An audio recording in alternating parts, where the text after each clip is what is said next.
First ever factory outlet మన Mukunda jewellers వారు తెలుగు నూతన సంవత్సరం ఉగాది పండుగ సందర్భంగా నక్షి మేళా జరుగుతుంది. అన్ని నక్షి జ్యువెలరీ మీద VA ఫ్లాట్ 9.99% మాత్రమే. త్వరపడండి. రైలు ప్రయాణంలో టాయిలెట్లు, వాష్ బేసిన్ల కోసం నీరు ఎక్కడి నుండి వస్తుందో చాలా మందికి తెలియదు. దీని వెనుక ఒక ప్రత్యేకమైన ఇంజనీరింగ్ వ్యవస్థ ఉందని తెలిస్తే మీరు ఆశ్చర్యపోతారు. సాధారణంగా ప్రతి రైలు కోచ్ పైన రూఫ్ కాకుండా కోచ్ కింద లోపలి భాగంలో ఎవరికీ కనిపించని ప్రదేశాల్లో భారీ వాటర్ ట్యాంకులు ఉంటాయి. ఆధునిక LHB కోచ్లలో అయితే ఈ ట్యాంకులు కోచ్ కింద భాగంలో అమర్చబడి ఉంటాయి.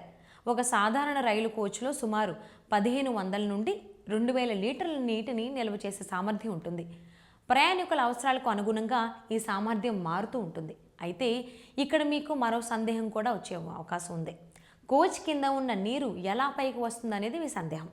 కోచ్ కింద ఉన్న ట్యాంకుల నుండి నీరు ట్యాప్లలోకి రావడానికి పంపులు లేదా గాలి పీడనం అంటే ఎయిర్ ప్రెషర్ వ్యవస్థను ఉపయోగిస్తారు. దీనివల్ల నీరు వేగంగా పైకి ప్రవహిస్తుంది. ప్రతి ప్రధాన స్టేషన్లో లేదా జంక్షన్లలో వాటరింగ్ పాయింట్స్ ఉంటాయి. అక్కడ పెద్ద పెద్ద పైపుల ద్వారా కొన్ని నిమిషాల్లోనే కోచ్లోని అన్ని ట్యాంకులను నింపుతారు. దీనిని రైల్వే భాషలో హైడ్రెంట్ సిస్టమ్ అని పిలుస్తారు.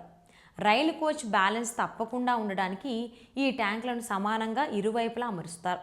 అలాగే నీరు తుప్పు పట్టకుండా స్వచ్ఛంగా ఉండటానికి ఈ ట్యాంకులను స్టెయిన్లెస్ స్టీల్తో తయారు చేస్తారు.